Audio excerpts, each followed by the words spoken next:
রাধে রাধে বন্ধুরা, আশা করি সবাই ভালো আছো। আমরাও ভালো আছি। দেখতে দেখতে আরও একটা একাদশী, মাসে দুটো একাদশী, 2 সপ্তাহ পর পর কীভাবে যে 2 সপ্তাহ কেটে যায় বোঝাই যায় না। মনে হয় এই তো সেদিন একটা একাদশী গেল। আগে একটা রেসিপি আমি শেয়ার করেছিলাম, একাদশী স্পেশাল মিষ্টি আলু স্মুদি। তা আজকে আরও একটা আমি স্মুদির রেসিপি শেয়ার করব, একাদশী স্পেশাল। আর আজকেরটা হচ্ছে সাবুর স্মুদি। সাবুটাকে আমি গতদিন রাত্রে আমি ভালো করে 3-4 বার করে ধুয়ে আমি ভিজিয়ে রেখেছিলাম। আর অবশ্যই বড় দানার সাবু। প্রথমে আমি মিক্সিতে সমস্ত ড্রাই ফ্রুটসগুলো দিয়ে নেব এবং এইগুলোকে আমি আলাদা করে ভালো করে পেস্ট করে নেব।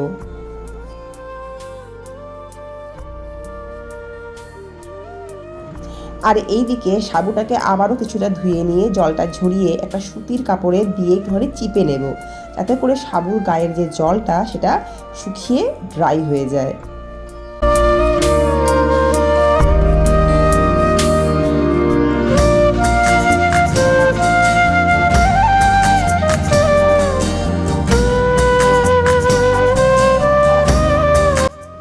তো দেখো, ওই সুতির কাপড়ে কিছুক্ষণ চেপে আমি রেখে দিয়েছিলাম ঢেকে, কারণ যতটা সম্ভব এটা যেন ড্রাই হয়ে যায়।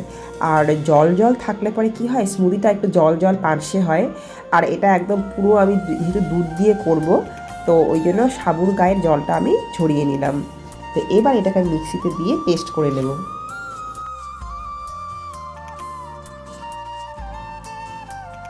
আর এতে মিশিয়ে দেব আগের থেকে করে রাখা এই ড্রাই ফ্রুটস বাটাগুলো, যেটা আগেই করলাম। এটা দেব একটা কলা, আর দেব একটা আম।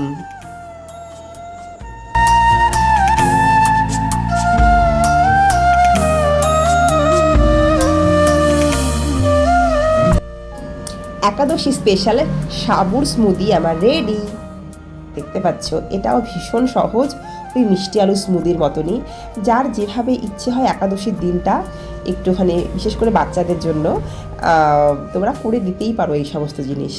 ওদেরও খেতে ভালো লাগবে আর পেটটা অনেক ভরা থাকবে, আর অবশ্যই হেলদিও হবে জিনিসটা।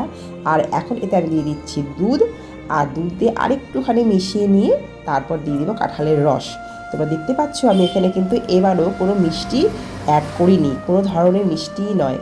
তো তোমরা চাইলে পারো অবশ্যই চিনি বা যে কোনো জাতীয় তোমরা মিষ্টি অ্যাড করতেই পারো, এর স্বাদটা কিন্তু অনেক বেড়ে যাবে।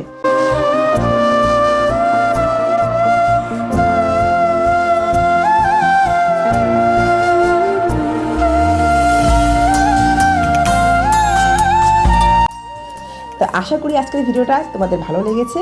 তো দেখা হবে আবার কোনো নতুন ভিডিওতে। আজকে এখানেই রাখছি, টাটা।